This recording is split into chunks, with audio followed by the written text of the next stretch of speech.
One question I always love to ask myself as the world's strongest man, if we were going into a combat scenario where every animal on the planet had to pick one tribute, Hunger Games style, where would human beings turn out? So in this video, I'm gonna talk about how I think I could do against various different animals. And it's a question that I love. What is the biggest animal you could take down? AKA, what is the smallest animal that could kill you? Now, before we do that, I'm gonna shut off this phone call. Before we do that, I wanna talk about the 5 weakest animals in the world where it's absolute shoo-in. Now, mammal with the weakest bite force is anteaters. Human beings have a bite force on average of about 170 PSI. Meanwhile, an anteater can barely close its jaw to begin with. So not so good. We'll move on to the weakest snake venom, which this surprised me actually. It was the copperhead. Now, the weakest of all pit vipers. Copperhead, if they bite you, venom comes out, but really nothing really happens. I mean, technically it does cause tissue damage. There'd be some pain and a little bit of tissue damage around the area of the bite. Otherwise, not too much is gonna go on. So copperhead bites your leg, you can just grab it, or you can just smack your leg off a wood pole. Boom, copperhead done. We're establishing a baseline. Anteaters, copperheads, no chance. Moving on to the weakest mammal overall, which are sloths. If I was thinking about one animal who has no chance whatsoever to fight anything, it would have to be a sloth. They've got 30% less muscle mass than normal mammals of their size. Obviously, their whole existence is based around moving as little as possible, expending as little energy as possible, and just sort of hanging out all day. So sloths, definitely in the category. Although if you've ever seen a sloth, they have some hectic claws to like climb trees and stuff. If they ever had a burst of energy, like they could probably scratch you, but they just don't have it. Honorable mention, koala. Now koala, people think they're similar to sloths. But koalas are actually fast as hell, incredibly vicious, and they all have chlamydia. Fun fact. The weakest flight, the bird that's supposed to be able to fly that doesn't fly real well, is the turkey. Now, the turkey, in my opinion, is mostly a glorified vulture. They are ugly, really ugly. And whilst they might have the weakest flight, they do have some pretty intense claws. So I wouldn't really want to get up close and personal with a turkey. Like even if I grabbed it, I think I would let go because like the tissue on my hand would feel so gross. So we're gonna hold off on judgment on the turkey. It might have the weakest flight. Now, this is objectively speaking the overall weakest creature on the planet. Unfortunately, technically, this is human beings. If you think of any other animal that's 200 pounds, let's say the average size, the size of an average man, think of them fighting a 200-pound anything, a 200-pound fish, a 200-pound dog, a 200-pound baby gorilla. You have no chance whatsoever. So we are actually the weakest overall creature, pound for pound. We are not pulling our weight, meaning that being the strongest man on earth actually means that I am the weakest of the entire animal kingdom of those who are at the top of their species. Now, we are conflating fighting a little bit with strength, but anyway, maybe we could just say it's like a lifting contest or a wrestling match or something like that. So we are incredibly fragile, and we have overloaded our capacity to think and communicate, interact with each other, build defenses. If we were out anywhere needing to do anything, I mean, people talk about dogs all the time, and they look at their dog and they say, you know, 200 years ago, you would have had to be out in the wild. Imagine yourself out in the wild. You would be useless. Personally, I'm doubly useless. I think camping blows my mind why people want to go camping. I want to be indoors, protected, safe, away from everything that could possibly hurt me. Fun fact, humans are also the most dangerous creature, and maybe that's because we're compensating. Before we move on to what the general population thinks, there is a census where they looked at what the average person thought that they could beat in a fight. And we have percentages of that. Before we get to that, if you're gonna fight any animal, or You're going to go train in the gym, try to become the strongest version of yourself. Warming up is a vital part. People waste so much time on warm-ups. Link in the description is a 100% free PDF warm-up guide to overhead pressing, squatting, and deadlifting, how you could properly warm up for those sessions without wasting a heap of your time and while only getting the information that you need with full examples of those warm-ups. So go ahead, check that out. Like I said, 100% free. Just want to pass on that value to you guys as a thank you for watching these YouTube videos. Now, moving on to with the general population thing, we came across this and I was absolutely floored by the results. They did it for both British and Americans. Spoiler alert, the Americans across the board thought that they could beat more percentage of animals, whether that's because you're tougher or because you're more confident, don't know. But they had a series of animals, and we'll run through a good handful of them. And at the weakest end, it was a rat. And at the strongest end, it was a grizzly bear. Now, I want to just throw it out there. For a fact, 100% non-negotiable, 100% of people would beat a rat and 0% of people would beat a grizzly bear. But that's not necessarily reflected in the statistics here.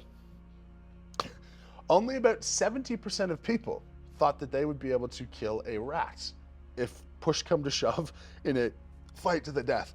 I'm not even sure how they think a rat would kill them. Never mind not be able to kill the rat first. We move on to house cat, which we're looking at 68% of people thought that they'd be able to kill a house cat. Again, I don't know how could a cat kill you? What would a cat do? As we get bigger, a goose. Now, for whatever reason, only 50% of British and 62% of Americans thought that they could kill a goose. I don't know if people from the UK don't know geese as well, but I have no idea how they'd kill you. They have like flippers. They don't have claws. They've got a beak with no teeth.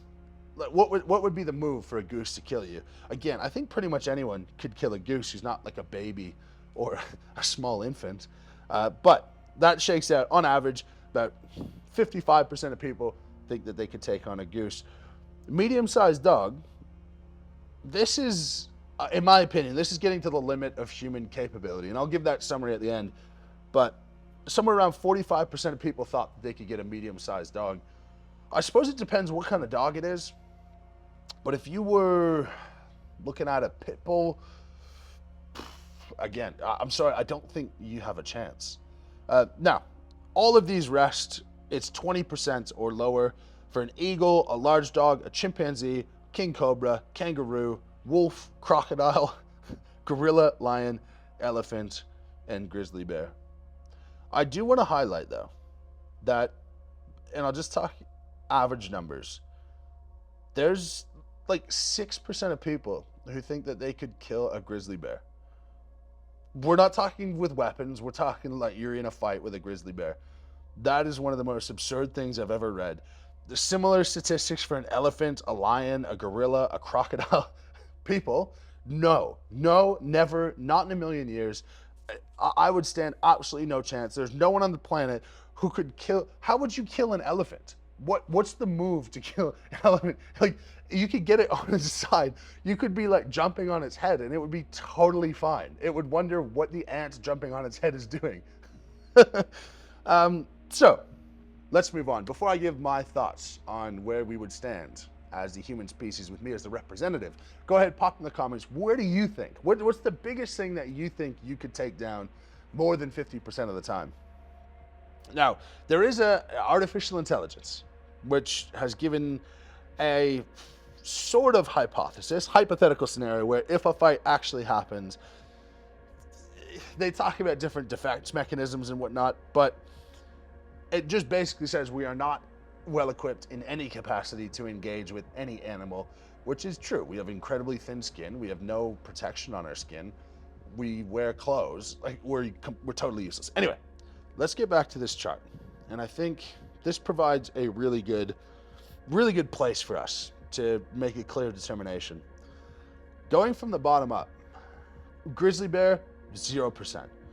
Elephant, lion, gorilla, crocodile, wolf, 0%. And then we get to kangaroo. And we got kangaroo and king cobra and chimpanzee.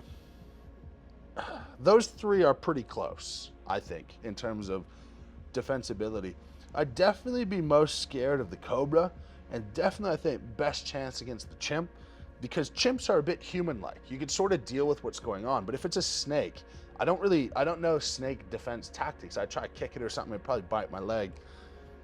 So we're gonna put cobra as no. We're gonna put chimp as yes, I could beat it. Kangaroo is an interesting one. Now, I want to say yes, but I've seen their claws up close. I've seen that guy who squared up to one and gave it the old hook. I'm gonna put kangaroo as a no as well on average. Okay, so chimp is the line at the moment, and then we got large dog, eagle, medium-sized dog. Medium-sized dog depends what dog it is. Murphy is a golden retriever, and Fabian has a 1-year-old, and I think the 1-year-old could kill Murphy if he really wanted to, because Murphy is useless. Love him to death, useless.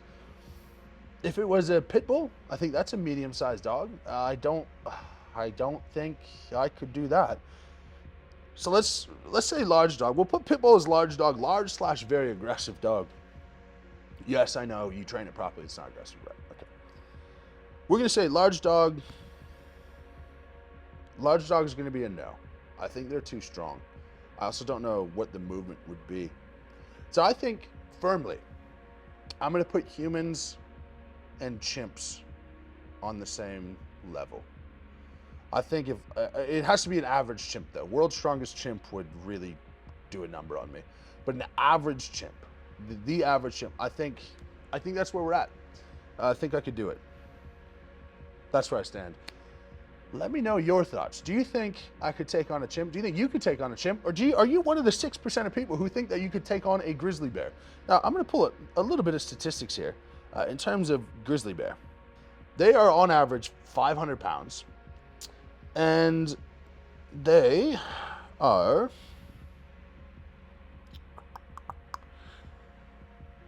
8 feet tall when standing upright. 500 pounds and 8 feet tall, and can run faster than you and can climb trees. Let me know. And if you do think you could beat up an animal larger than a chimpanzee, you could get the better of them, please comment your strategy. And if you think you would lose to a rat, explain to me how on earth a rat is going to beat you. Anyway, that's the video. Thank you very much for watching, guys. I am the world's strongest man, aka one of the weakest species on the planet, as tribute. Thank you for watching, as per usual. Lift heavy, be kind. Check out that warm-up guide in the description. Hope you enjoyed, and we'll catch you in the next one.